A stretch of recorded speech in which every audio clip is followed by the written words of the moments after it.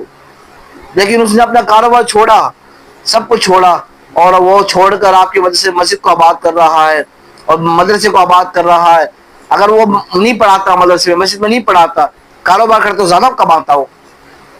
لیکن وہ مسجد میں پڑھا رہا ہے اللہ رسول کو راضی کرنے کے لیے، مدرسے کو آباد کیا ہے، 20 بچوں سے دور ہے، لیکن آپ کے مدرسے کو آباد